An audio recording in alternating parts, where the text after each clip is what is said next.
Assalamualaikum warahmatullahi wabarakatuh. Hello everyone, welcome to essay writing class with me, Miss Hermiza Swita. In this occasion, Miss want to explain about analytical expositions. Di video kali ini, Miss mau membahas tentang analytical expositions, teks atau essay. First, we come to the definition of analytical exposition. Actually, analytical exposition is a type of English text that belongs to the class of argumentation. Jadi sama dengan hortatory exposition yang sudah kita pelajari sebelumnya, analytical exposition dan hortatory itu merupakan jenis teks eksposisi atau pemaparan yang termasuk ke dalam argumentatif essay atau argumentations gitu ya. Jadi di sana berisi tentang argumentasi penulis terhadap suatu fenomena. Kita lihat di sini penelitiannya. Analytical exposition is a text that elaborates the writer's idea about the phenomenon surrounding. Iya.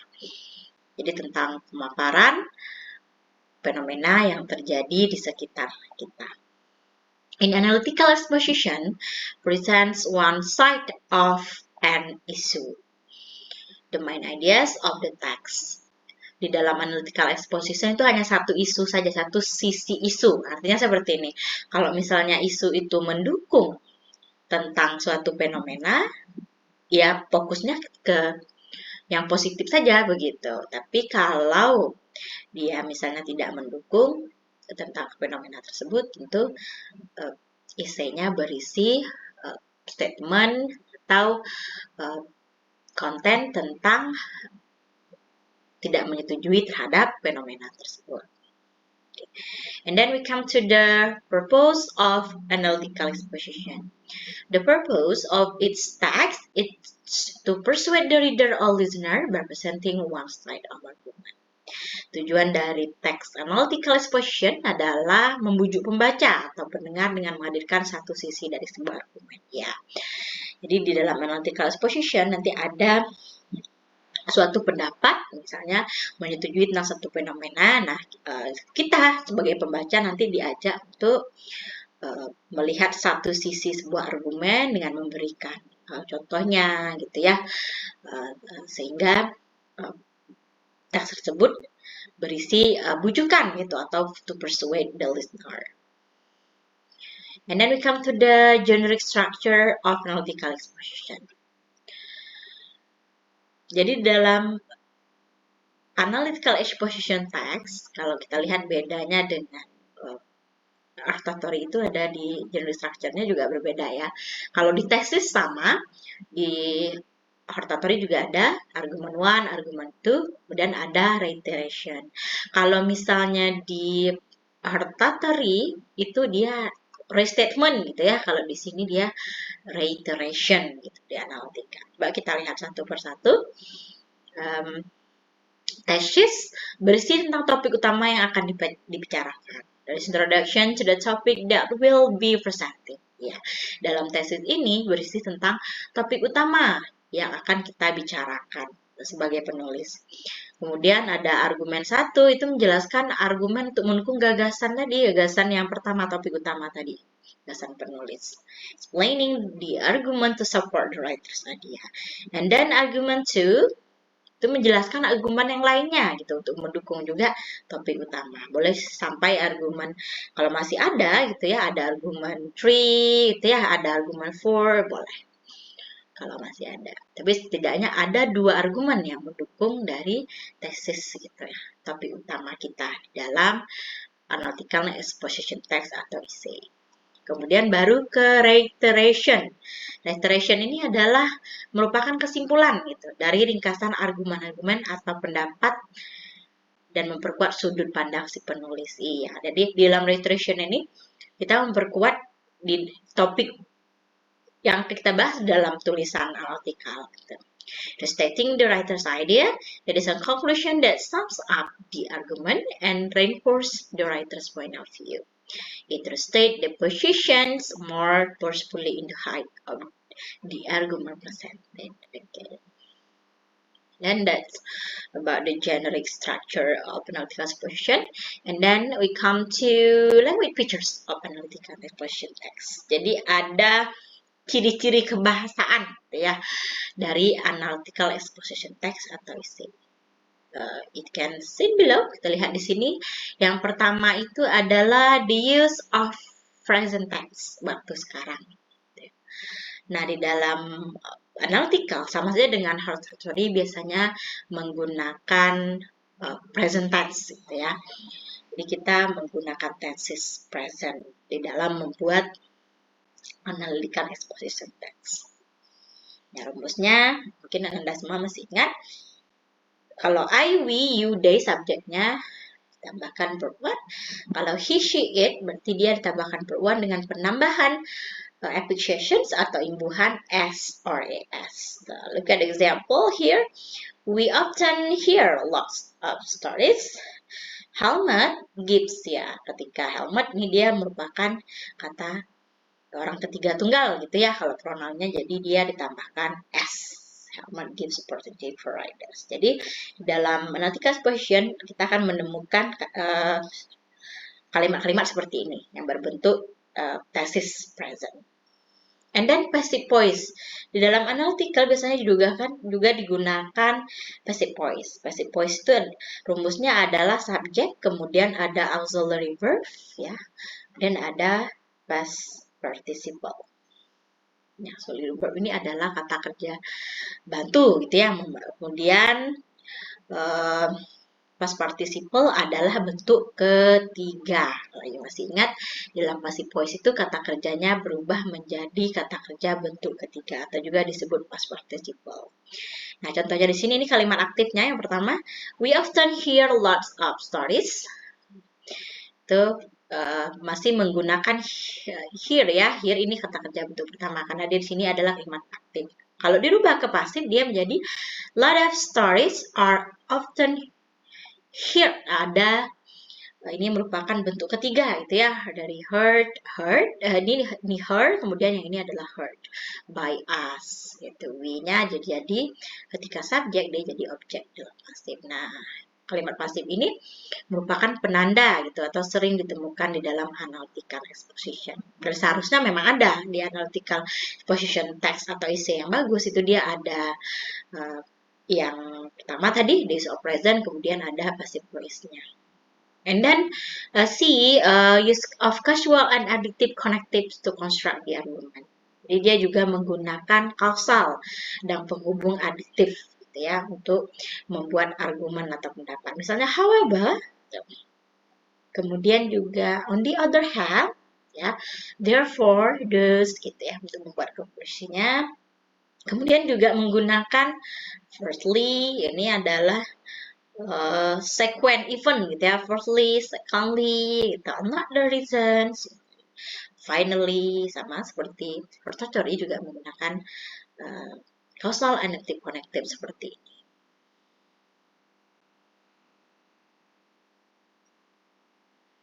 And then use of verbs of being and having. Jadi ciri kebahasaan yang lainnya tentang analytical exposition text itu adalah menggunakan verbs of being and having. Nah, verbs of being and having di sini contohnya ada it has, ya, it include, it consists of, such as, for example. Jadi kata kerja yang di sini ini support the writer opinion, our opinion, and give evidence to the reader. Jadi dalam analytical exposition itu ada kita temukan for example, for instance gitu ya, untuk meyakinkan pembaca tentang pendapat yang kita kemukakan sebagai writer. Jadi harus ada contohnya gitu. And then A, usually present tense compound and complex sentences. Ya, jadi biasanya dalam analytical exposition itu menggunakan compound and complex sentences. Misalnya kalian udah belajar tentang ini, mungkin di grammar. Nah, compound sentence ini adalah kalimat yang berisi dua dependent clause gitu ya. Contohnya sini adalah in Australia there are 3 levels of government gitu. Misalnya federal government, and then public government or central government, misalnya seperti itu contohnya kalau yang compound. And then complex sentences. Kalau complex sentences ini dia adalah kalimat yang terdiri dari satu independent clause dan satu lagi main clause gitu ya. Dia juga biasanya ada conjunction atau sequence event. Misalnya sini ada first, the federal government is necessary for the big things. Dan banyak lagi contoh yang lain dan complex sentence. And then analytical exposition use bursts of thinking and feeling predominantly in the thesis and summing up stages. Jadi di dalam reiterations itu biasanya yang digunakan adalah in my opinion is gitu, according to me, seperti itu ya, I feel, I need, I think, seperti itu adalah burst of thinking and feeling. Kemudian juga analytical question menggunakan model dan juga adverb gitu ya, di dalam essay atau teksnya. Contohnya adalah can, might, gitu ya, might, must, have to. Kemudian ada juga adverb, misalnya certainly, gitu ya, unfortunately, correctly, itu merupakan adverbs of manner. Kemudian juga dalam analytical expression itu menggunakan subjective opinions using pronouns I and we ya, karena yang dia berdasarkan dari opini dari penulis, makanya dia bersifat subjective opinions. Jadi biasanya menggunakan kata I atau we gitu. Kata saya dan juga kita atau kami di dalam penulisannya. Kemudian juga ada is abstract noun. Abstract noun itu seperti policy, advantage, gitu, benefit. Nah, itulah ciri-ciri kebahasaan yang biasanya ditemukan di analytical exposition, essay atau teks yang bagus. And then look at the example of analytical exposition here. Di sini ada teks yang judulnya The Power of Music in Life. Ya. Kekuatan musik di dalam hidup. Dan di sini ada thesis statement-nya. Do you agree that music is important in our life? Yes, I do. Music has a certain role completing our day-to-day activities. Here are some reasons why music is heard everywhere and anywhere. Jadi ininya, main topiknya atau thesis statement-nya adalah do you agree that music is important in our life? Itu yang merupakan statement-nya. Dia nanti argumen 1, argumen 2, dan ada argumen 3 di sini.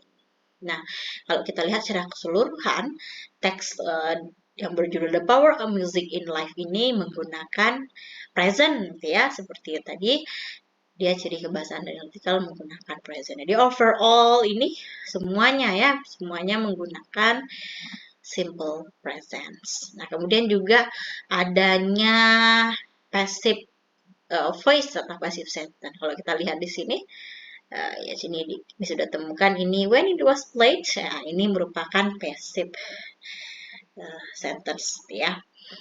Nah, yang argumen yang pertama adalah music is a way to express feeling. Ya, itu argumen yang pertama yang mendukung dari thesis statement The Power of Music in Life. Gitu. Musik adalah cara untuk mengekspresikan rasa atau perasaan, ya. Kemudian didukung lagi dengan beberapa kalimat di sini. When we fall in love, the kind of music we listen to would be all about love, gitu ya. When we're sad, we would go for music that is melancholy in nature and immerse ourselves in the sadness. When we are happy, nah di sini adanya we dan kemudian I. Ini merupakan yang tadi adalah subjective opinion. Gunakan adalah I dan we. Sudah kita temukan di sini ya jalannya. Kemudian juga ada dia abstract nouns. Abstract noun itu seperti policy, advantage, dan juga ini sadness. Ini juga merupakan abstract nouns itu abstract noun ini tidak terlihat gitu ya, tapi terasa. Itu dia. Kemudian menggunakan model. Ini dia model song can help people memorize the last experience. Ini kalau kita lihat argumen yang kedua, musik dapat membantu orang-orang untuk mengingat kembali pengalaman-pengalaman yang telah terjadi atau pengalaman-pengalaman sebelumnya. Jadi ada model di sini, kan? Ya. Nah, kemudian juga argumen 3, argumen yang ketiga, modern music can unite people and change the world. Musik dapat menyatukan orang-orang dan juga merubah dunia. Ya. Nah, Kenny juga merupakan model ya, yang merupakan ciri kebahasan dari analytical expositions. Kemudian di reiterations, so what would the word be like that music? It would be lonely. Jadi kalau misalnya musik tidak ada seperti apa? Kita akan menjadi kesepian. Kalau kemarin kalau hortatory exposition biasanya dia raise statement kembali di sini. Tapi biasanya kalau analytical exposition itu dia kayak membuat kesimpulan gitu ya. Bukan berarti dia berbeda dari topik, cuman dia membuat kesimpulan bahwa oh ya, tanpa musik kita akan merasa kesepian. Itu mungkin kalau kita lihat di sini sudah nampak sekali bedanya antara analytical exposition dan juga hortatory exposition. Jadi kalau kita lihat di sini point of view dari writernya adalah writernya positif gitu ya, mendukung sisi bahwa musik itu penting dalam hidup. Bagaimana kekuatan musik bagi kehidupan kita. Nah,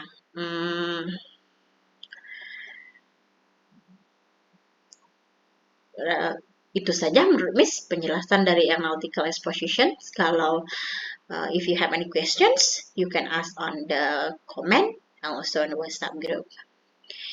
And then I hope that you can understand my explanations, everyone. And after this, you have to make your own analytical expositions. Thank you so much. Assalamualaikum warahmatullahi wabarakatuh.